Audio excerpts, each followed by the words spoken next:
Анан кийин устазыбыз Шейх Тарык Сардар Али Меккеде азыр таяк менен жүрөт.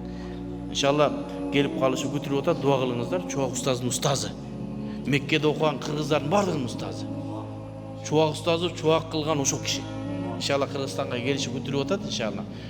Иншалла документтер бүтүп, жогору жактан уруксат берилип калса келип, ушул Кыргызстанды эстесе ыйлайт. Ошол жакты мен көрөйүнчү, менин эң ишенген шакирттерим ошо чубак ушулар эле барып, чубактын тирүү кезинде мен бара албай калдым деп ыйлады. Айтты өткөндө барганда, ушу мен Кыргызстанга барсам, ошол жердеги элдер менен сүйлөшсөм, ошолорго Ханафи мазхаб боюнча бир кеңештерим айтсам, ошол чубак сабак айткан мечитке барсам, ошол элдер менен кандай биз жеткизип турчук да. Чубак устаздын бир сабагына 50 миң, 10 миң, 20 миң адам келет. Доктор Шейх Тарык элестете албайт. Менин шакиртимдин алдында 50 миң, Россияга барганда 50 миң адам келген. Кайсыл жерге барсам 10 миң адам топтолгон.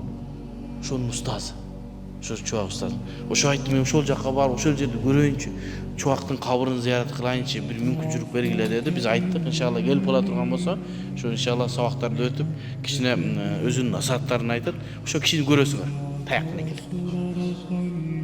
Эгер мен адашып эле калбасам да, себеби аякта постоянно таягы менен жүрөт.